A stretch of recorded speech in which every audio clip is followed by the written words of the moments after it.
before we know anything about ourselves, we know that I am. In other words, the knowledge I am, or the awareness of being, is our primary experience of ourself. Everything else we know about ourselves is added to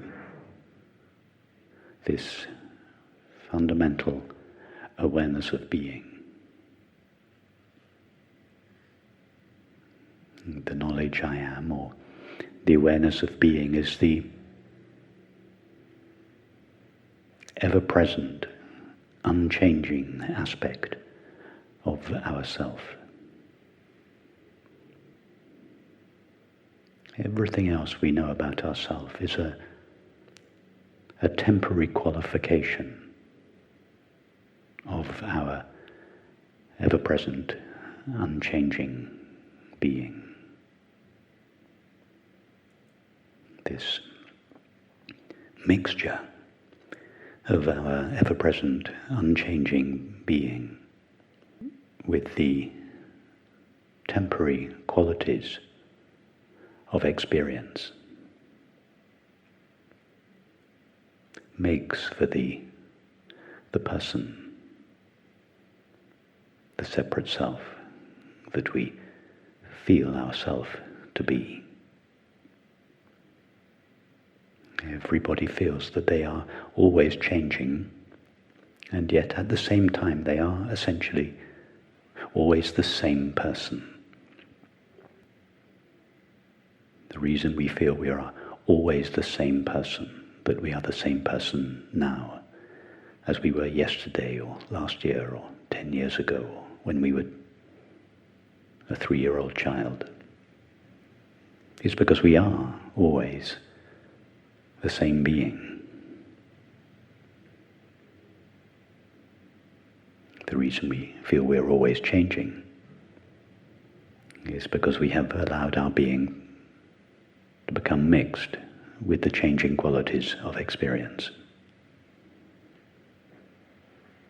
But the primary sense of self that each of us has is derived from this primary awareness of being.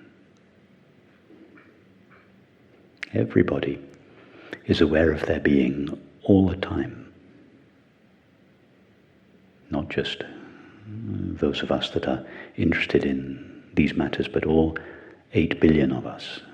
We are all aware of our being all the time. But in almost all cases, our awareness of being is mixed with the content of experience. So although everybody knows their being, not everybody knows their being clearly as it essentially is. So-called enlightenment or awakening is simply the recognition of the nature of being before it is qualified by experience. Each of us is now having the experience of being. It's the most intimate, simple, obvious experience there is.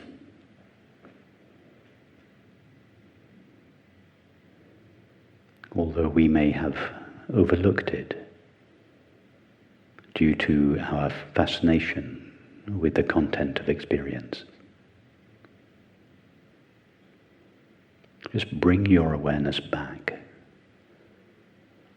from the content of experience to yourself, being. Don't try to be aware of being in subject-object relationship. That's not possible. Just relax the focus of attention from its content and come back to yourself. Abide in being as being. Being is what we are, not what we do. It cannot be practiced. It does not need to be maintained by effort. Even to say, abide in being or abide as being is really to say too much. Does being need to be told to abide as itself? Of course not. The suggestion to abide in being or as being is said to the person that we seem to be. The amalgam of being plus the content of experience. To that one, it is said, disentangle yourself from the content of experience. Go back to yourself.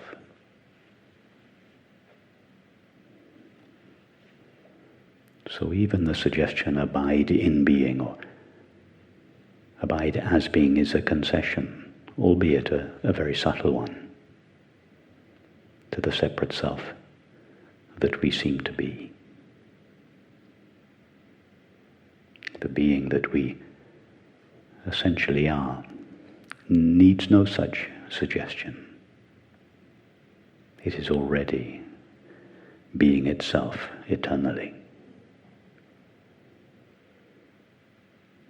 The very highest teachings make little or no such concession to the separate self that we seem to be. Most teachings start at the bottom of the mountain and work their way up to the top. Here, we start on top of the mountain and only go down if we need to.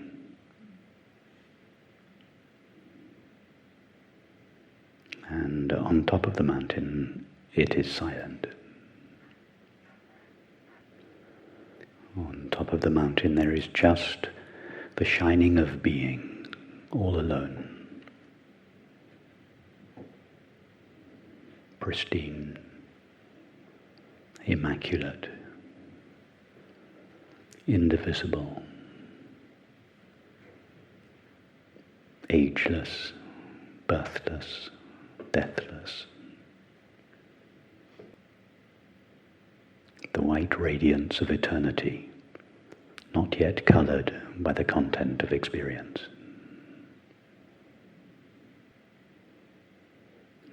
For the devotees and mystics amongst us, this shining of being is God's presence, not God's presence shining in us. There is no us. For God's presence either to shine in or not to shine in. There is just the shining of being, just God's presence.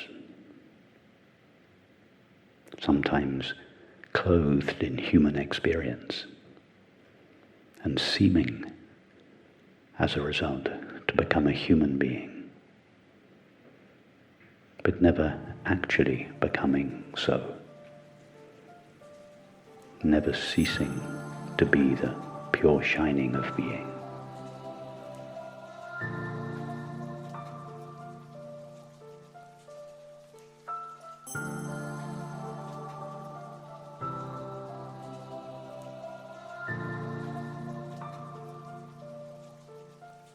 I am a recovering evangelical Christian, and while your teachings both make more sense to me and also feel more right on every level than the version of Christianity that I grew up in, I still yearn for a bridge back, maybe because it's my first language or the tradition that I was raised in. And you've been talking about Meister Eckhart, and you mentioned the cross as a symbol. But could you help give me one more bridge back, or maybe a piece that's been helpful and relevant to you? A bridge between this understanding and Christianity. Yes. When Moses asked God, when people ask me, who sent me? What shall I say? Do you remember in the Old Testament, God replies, tell them I am sent you. And then you remember also in Exodus, I am that I am. And remember in the New Testament, Jesus said, before Abraham was, I am. What was he referring to? Jesus cannot have been referring to himself as a person, because Abraham existed long before he was ever born. So what did he mean? Before Abraham was, I am. An infinite consciousness? Yes, he's saying that what I am stands outside time. It didn't say I existed before Abraham. That would have placed him in time before Abraham. But he was saying, but before Abraham, by which he really means before time came into existence, I am. I am in eternity. I am eternal. Well, Jesus obviously wasn't referring to himself as a person. He wasn't eternal as a person. But he knew that his being, who he essentially is eternal. And eternal doesn't mean everlasting. It means out of time, ever present. And Jesus knew that his essential self was ever present, that his essential self was just pure being, not a being mixed with thoughts, feelings, sensations, and perceptions. That would make a finite being. But he knew that if he took off all the layers of experience, all the thoughts, all the feelings, the sensations, none of which were essential to him, if he just went down to the core of himself, there is just that experience to which we refer when we say I am. In other words, just the experience of pure being before anything is added to it, before there are thoughts, feelings, perception. And Jesus said, I am that I am. I am just that I am. Not I am this or I am that. I'm just that pure I am with nothing added to it. And that pure I am, because nothing is added to it, it has no qualities, no limits. It's infinite being. And God told Moses in the Old Testament that that's his name. His name is I am. In other words, the words I am signify, just as your name, Elizabeth, signifies who you really are. At least that's what we call you. But you call yourself I, or I am. And the reason that we all call ourselves I am is because we're all at the deepest level the same infinite being. That's why Jesus said, I and my Father are one. My Father is infinite, is the infinite. Or what he's saying, that what I am at the heart of myself, the core of myself, I seem to be a finite being, but what I am at the core of that finite being is this infinite being that is my Father, that is God's infinite being. So he recognized his identity of the finite with the infinite. And the New Testament and the Old Testament are full of these references. But of course, very few people realize this because they associated, they thought Jesus was talking about himself as a person. They identified who he really is as a person. Well, then, if you think that who Jesus really was a person, then the whole Bible means something completely different. It's like a different book altogether. Yeah. The Bible is not talking about the person of Jesus. The Bible is talking about the Christ principle. the Christ principle that lives in each of us as the knowledge I am.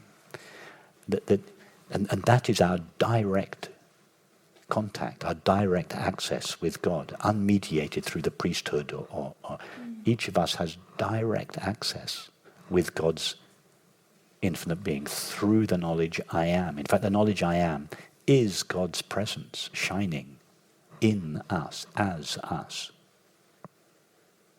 And if that jewel of gem of truth, maybe it was there a long time ago, and now it's been kind of covered up through layers of other stuff that, for practical purposes, I can actually kind of understand, of people wanting to have more control and kind of power. So I do understand the practical purposes, but like, what would your opinion be of kind of where did Christianity go wrong? And I don't mean from like a political perspective or anything, but like, how did that jewel of truth get so buried? I think people didn't understand, even Jesus' disciples, as far as we know in the Bible, they didn't fully understand what Jesus was speaking of. And if we consider ourselves to be a person at the deepest level, if we think what I essentially am is a temporary, finite, separate self, a person, then we will inevitably see everything and everyone through the filter of that belief. So if we believe ourselves to be a person, we will think that the Christ was a person.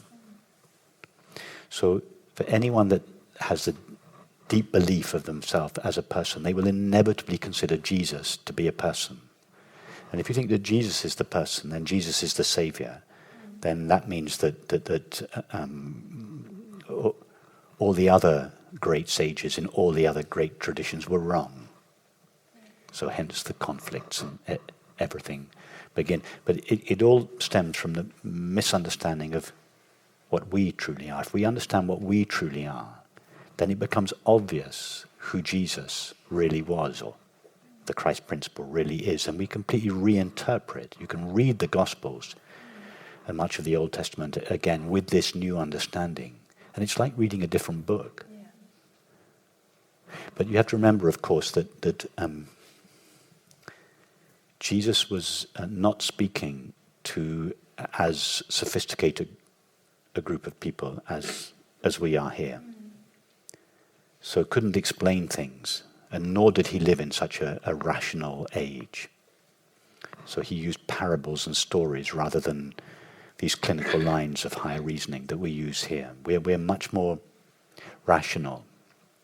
We don't go through stories and metaphors, and we're a much more sophisticated, educated group of people. So we can talk about Ajatavada and Vivata. Imagine Jesus trying to explain Ajatavada to his disciples. It would have been a disaster. It would have.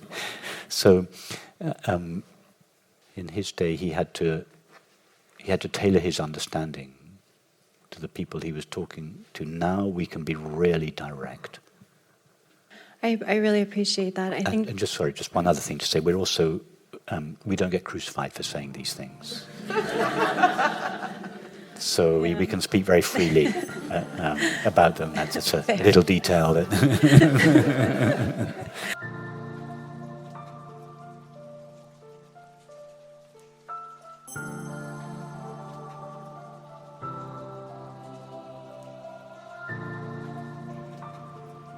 No matter how deeply I sink into loving awareness,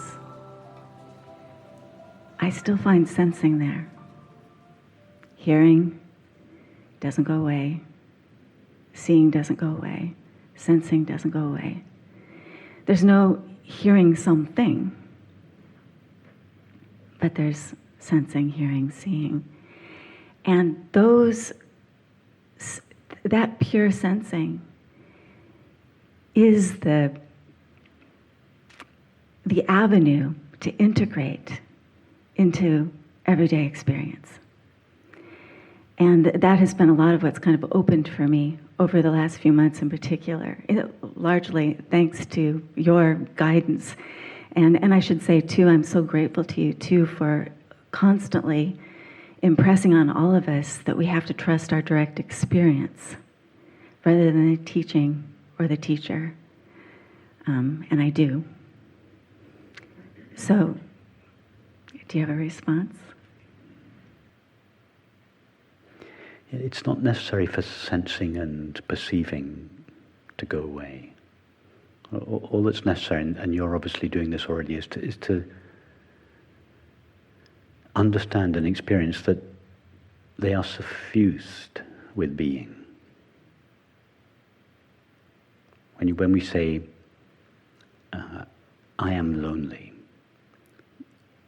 can you find any part of the loneliness that is not suffused with I am?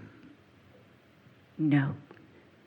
If we say, I am deeply depressed, there's no part of the deep depression that is not suffused with the I am. In other words, suffused with being. So as we said yesterday, we can either turn away from the emotion, the depression, the loneliness, and go directly to the I am, or we go into the loneliness or the depression, the feeling, the sensing, the perceiving, whatever it is, and you find the I am there. Yes, yes. And it's funny what I was just talking to Marco about. The prayer thing isn't what resonates most with me either. And I was trying to think of, the knowing, all the words that we use, the knowing, the being aware, the love. I think what resonates most with me is a savoring, kind of in the same sense as Jean Klein's listening. Yes, and what are you savoring? You're savoring the taste of the experience. And what do all experiences taste of? I am. That's what you have to savor. Mm-hmm. That's the only thing to savor. That's the only thing to savor, because that's really all that's there. Mm-hmm. So we shouldn't make this clear distinction between the Vedantic and Tantric approaches, which is why I don't refer to them as explicitly as I did before.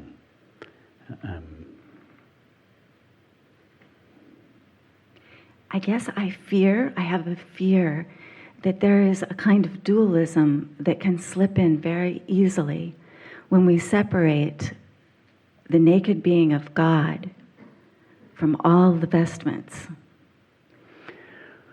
We only do that to begin with, to draw attention to God's being. But we almost always come back, like we did at the end of the meditation today. We first discover God's being in ourself through the portal I am. Because the knowledge is I am it's the full moon in the painting. It's the only part of the painting that is not colored in paint. So it gives us direct access to God's being. So the only experience where we have direct, unmediated access to reality is through the knowledge I am. So that's why we go there first, to recognize the nature of being. Why is it necessary to recognize the nature of being? Because almost everybody believes and feels that being is personal and limited. If we feel that being is personal and limited, then however far we go out into the world, we will never discover its reality. That's why scientists still haven't discovered the nature of reality, because they believe that their self is personal and limited. And their knowledge of the universe will always appear in conformity with that belief. That's why sooner or later a scientist has to become a mystic. A scientist has to discover who they really are before they can know what the world really is. But having discovered who we really are, then we can go back to the world and discover that the amness of ourself is the isness of all things. So going into ourself, discovering the amness of ourself, that's the Vedantic approach. Going back out into the world to discovering that the isness of all things is the same as the amness of ourself, that's the Tantric approach. But even Tantrics go to their self first. They go to the nature of awareness first. But the nature of awareness by itself feels conceptual to me. When I go into that pure, just the focus on the pure awareness, the pure sensing is always there. It's not separate from... If I were to ask you the question now, are you aware? What would you say? I know you've heard it before, but pretend you never heard it. I ask you the question now, are you aware? What do you say? Yes. To what experience do you refer? You've just told us that you refer to a concept. You said referring to awareness is conceptual. Did you, when I asked you the question, are you aware, did you refer to a concept and then reply yes? No, you didn't. No, I didn't. You didn't. You referred to the fact of being aware. That is not conceptual. Yeah. It is the most evident element of your experience. Yeah, and it's certainly where, that's where you helped guide me a couple of years ago. Exactly there.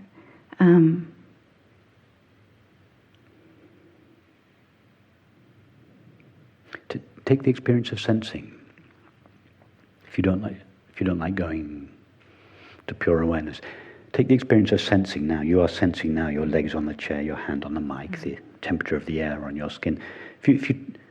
Sensing is real. It's a real experience, yes? Completely real to you. So and if you are experiencing sensing, and you are, you must be experiencing its reality. It's like if you're watching a movie if you're seeing a landscape on the screen, it may look like a landscape. You may not know that it's a screen. You may think it's a landscape, but even if you think it's a landscape, you are experiencing the screen. You can't see a landscape. You can't see a movie without seeing the screen. Yeah? It's just an analogy. Yeah. So if you're experiencing sensing, which you are, you must be experiencing what it really is, what is there. Yeah, now touch sensing now. Yeah. Describe the sensing is made out of something. Something is there. What is it? Don't say I don't know. Yeah. You are experiencing it. Yeah, absolutely. What is it? Try to give it a name in your language. What would you call it? Radiance. Tell us about that vibrating, alive. Yeah. This alive, vibrating radiance. Tell us about it. It's only here. Yeah. It's only now. Okay. Yes. Keep going. And what is it that is vibrating? Itself. The I am.